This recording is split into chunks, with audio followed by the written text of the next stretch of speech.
Բարև ձեզ եթերում Boxing Time-ն է, սա մեր այս տարվա վերջին ու տոնական թողարկումն է։ Հպարտությամբ պետք է փաստեմ, որ հայկական բռնցքամարտը մրցաշրջան 2025-ում արձանագրեց իր լավագույն արդյունքը։ Մենք 5 մեդալ ունեցանք աշխարհի առաջնություններում, ինչը պատմական արդյունք է։ Ընդհանուր 78 մեդալ։ Դեռևս ոչ մի մարզաձևում հայ մարզիկները մեկ մրցաշրջանում աշխարհի ու Եվրոպայի առաջնություններում 78 մրցանակակիր չէին ունեցել։ Սա պատմական արդյունք է եւ մենք շարժվելու ենք առաջ ավելի մեծ հաղթանակների ակնկալիքով։ Դե ինչ, գնացինք։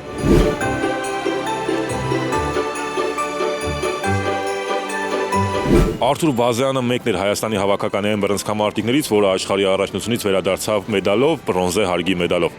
Արթուր, օրեր են անցել աշխարհի առաջնությունից, ինչ հիշողություններ, ինչ տպավորություններ, ցավ թե միայն ուրախություն։ Չէ, միայն ուրախություն, ցավալին մի փոքր այն էր, որ բրոնզով բավարարվեցինք, բայց շատ լավ մենամարտներ անցկացրեցի, կոնկրետ ես հաղթելով 3 մենամարտ, արդեն 4-րդը կիսաեզրափակում հանդիպեցի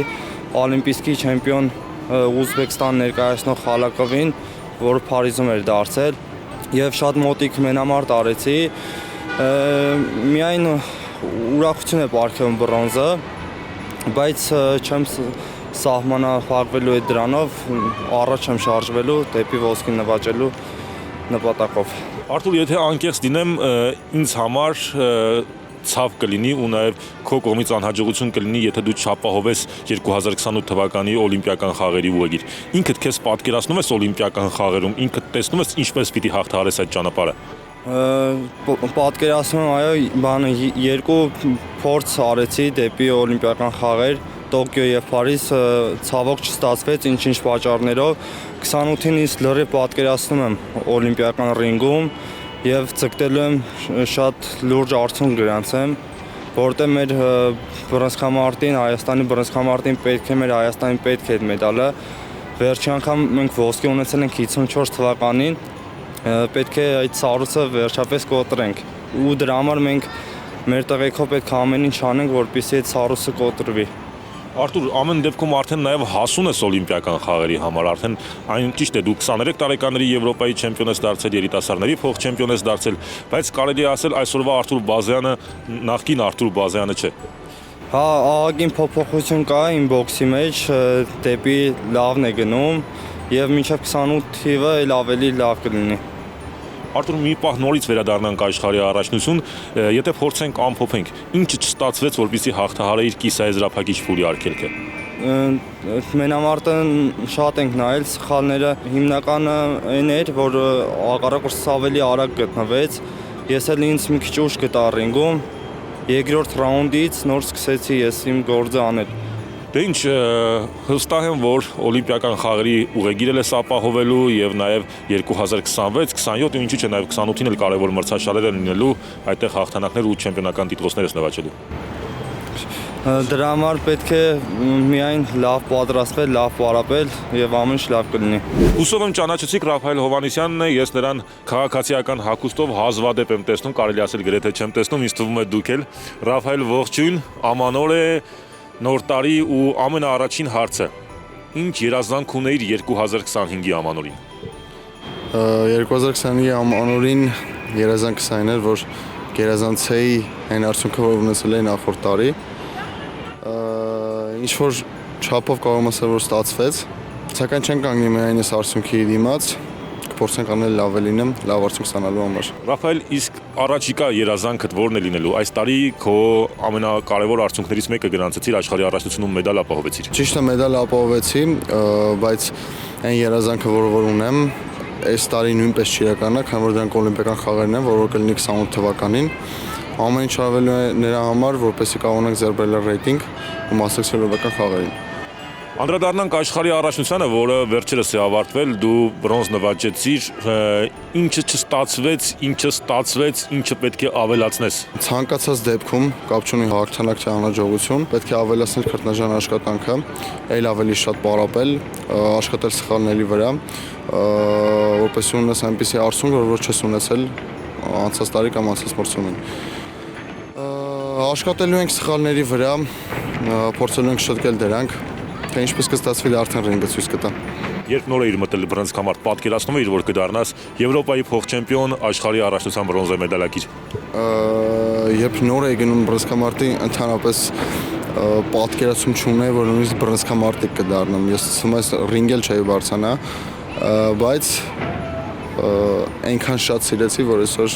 ունեմ այսպիսի արդյունք։ Դուբայում կայացած աշխարհի առաջնությունում Հայաստանի հավաքականի հայտնությունը Ռուդոլֆ Գարբոյանն էր, որը նվաճեց բրոնզե մեդալ։ Այդ մեդալը թերևս նրա կարիերայում լավագույն մեդալն էր։ Ռուդոլֆ, օրեր են անցել աշխարհի առաջնությունից, վստահ եմ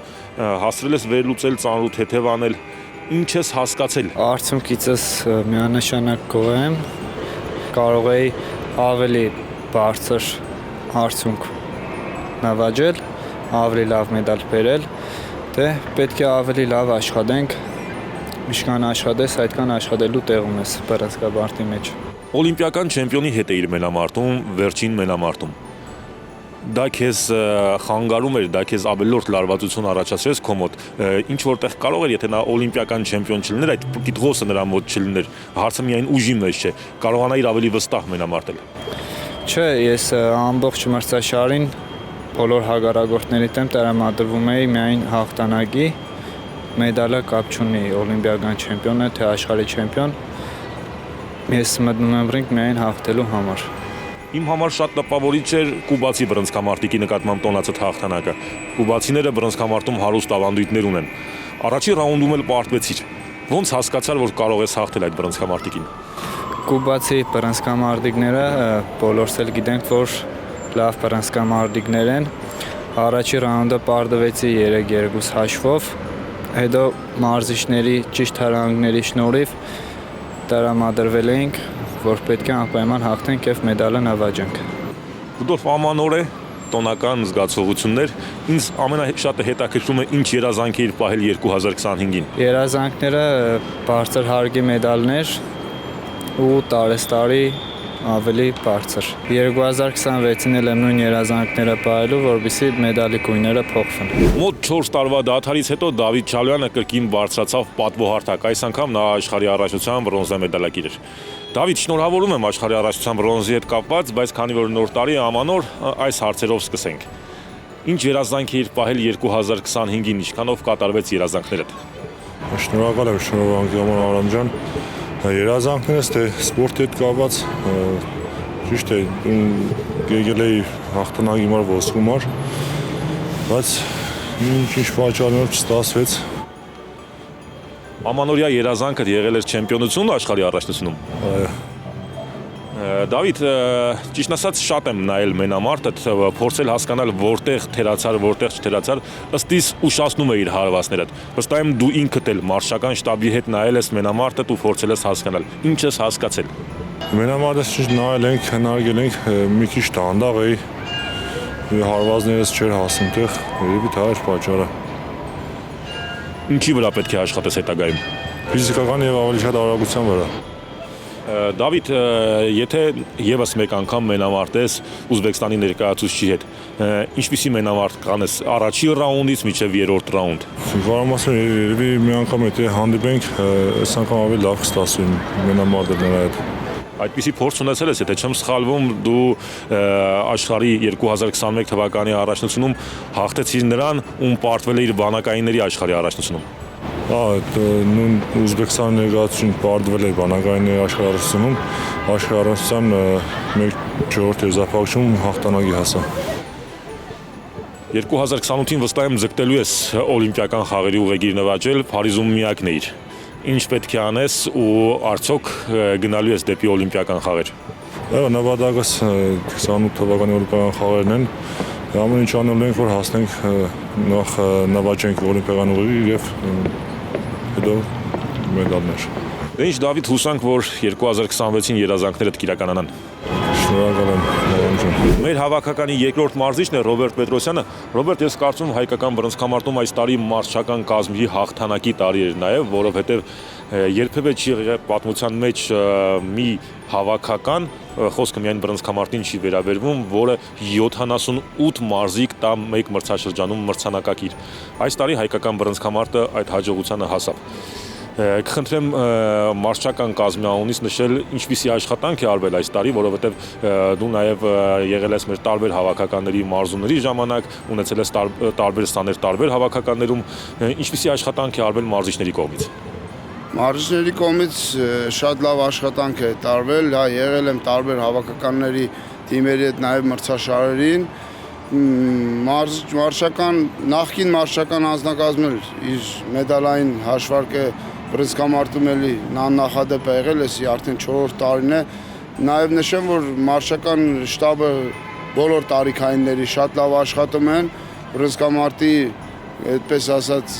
մարզիչներ են երկար տարիների, ինչպես նաև բռնցքամարտի ֆեդերացիայի նախագահի գլխավորությամբ Հովհաննես Հովսեփյանի, որ ջանք ու երամ չի խնայում մեր տարբեր տարիքայինների հավաքականները, թե մեծաքանակ թիմերով հավաքներ անցկացնելը, թե միջազգային մրցաշարերի մասնակցելը, դա էլ է իր պտուղները տալիս, տղաները ավելի են վստահ։ Մեդալային քանակն էլ այս տարվա, էլի մարզչական կազմին շնորհակալություն։ Կնշեմ նաև, որ կրտսեր տարիքի պատանների, ավագ տարիքի պատանների, երիտասարդների հավաքականի մարզիչներն շատ բան իմաց, լավ մեր հին մարզիչներից են, որոնց շնորհիվ է նաև, որ մեծահասակների թիմում լավ տղաներ են պատրաստված գալիս։ Ռոբերտ տարին նաև անձնական առումով հաջողակ էր, որովհետև ձեր անձնական սանը Արթուր Բազյանը դարձավ աշխարհի առաջնության բրոնզե մեդալակիր, կարող եմ ասել, որ սա որպես մարզիչ ձեր կարիերայի թերևս ամենակարևոր նվաճումն էր։ Այո, որպես մարզիչ բռնցքամարտի լեզվով ասած ամենամեծ մեդալներ, Բազյանի աշխարհի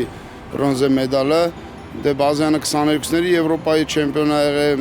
մեծահասակների Եվրոպայի մեդալակիր է եղել, բայց այս մեդալը ավելի ծանրակշիռ մեդալ է եւ ստիպում է, որ ավելի լավ աշխատենք, մեդալի գույնը փոխենք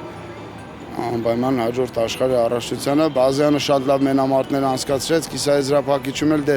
մենամարտում էր Ուզբեկստանը ներկայացնող Փարիզ 24-ի օլիմպիական խաղերի չեմպիոնի հետ, բայց բոլորիս կարծիքով շատ լավ մենամարտ անցկացրեց։ Խոսենք այդ մենամարտից, հա, ուներ հաղթելու հնարավորություն։ Գիտեք, հաղթելու հնարավորություն ուներ 100%, բայց բռնցքամարտիկների Ուզբեկստանը ներկայացնող բռնցքամարտիկը, որը Փարիզ օլիմպիական խաղերի չեմպիոնն էր, մի փոքր ավելի վստահ էր, մի փոքր ավելի արագ էր, Բազյանը մի փոքր ուշ իրեն գտավ ռինգում, երրորդ ռաունդը ամենալավը աշխատեց,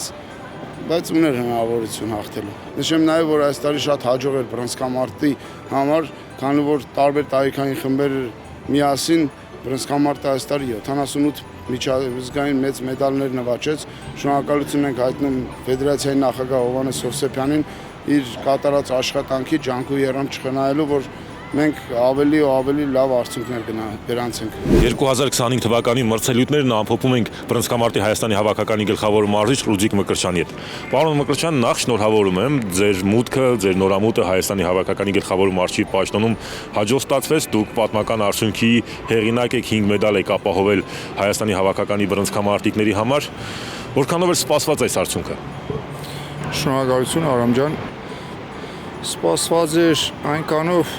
որ տղաները տարվա սեֆտի սկզբից նախապատրաստական փուլերը անցել են լավ, անցել ենք մրցաշարերը լավ, տղաները շատ մենամարտեր էին եղել։ Դրա համար էլ տղաները ինձ թվում է պատրաստականության համար իրանց լավ անցնելու պատրաստականությունը, դրա համար լավ մասնակցեցին աշխարհի առաջնությանը։ Ճիշտ է, մենք ընդանուր թիմով թե ֆեդերացիան, թե մեր ֆեդերացիայի փոխնախագահան, մյուս մեր տղաները, մեր Եվրոպայի չեմպիոնները, մեր լեգենդար բռնցքամարտիկները, մեր մարզիչները Ռոբերտ Պետրոսյանը, Կարեն Ղազարյանը, Գարիգը Բաղդասարյան, թիմի հետ ընդանուր ինձ հետ միասին բոլոր միամուր լավ աշխատելով ինձ թվում է դրա պատճառով, որ տղաները լավ մասնակցեցին, տղաներն ջանք ու երան չխնայեցին, ինչ որ պատրաստ էին, ես էլ էի նշել, ինձ համար ամենակարևոր բանը, որ տղաները ռինգի մեջ մենամարտելիս ինչ հնարավորություն ունեն օգտագործել, նոր ռինգից դուրս գան։ Արժևում արդեն 2026 թվականն է, որը նաև կարելի ասել ինչ որտեղ օլիմպիական է, որովհետև մենք ունենք հասուն հավաքական, մենք պետք է շարժվենք դեպի օլիմպիական խաղեր։ Ոնց եք պատկերացնում այդ ուղին։ Արամ ջան, տարին վերջացրել ենք, լավ ինձ թվում է տղաները, ես փետրվարի 8-ին Հայաստանի առաջնությունն է, նորից լավ երիտասարդներ կան, որ երիտասարդական Եվրոպայի առաջնությունից հաղթողներ եղավ, ինձ թվում է երիտասարդ բռնցքամարտիկներից է տեղ կգրավեն հավաքականի կազմում, չվրաձնանք այդ ամեն ինչին, ինձ թվում է նորից լավ հավաքականը մեր կմնա, պայքարենք մեր օլիմպիական ուղեգրերի համար։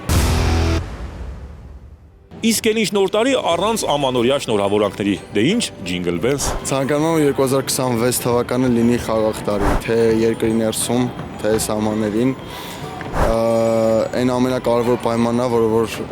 թույլ կտա բոլորս զբաղվենք մեր գործով ու դա կատարենք երազանց։ Մարզիկներին, սպորտ աշխարհին ցանկանում եմ նորանոր հաջողություններ, մեծ ձեռքբերումներ։ Շնորհավոր ամանոր եւ Սուրբ Ծնունդ։ Ուզում եմ շնորհավորեմ գալիք նոր տարին եւ Սուրբ Ծնունդը, միայն մաղթելով հայոց աշխարհին խաղաղություն եւ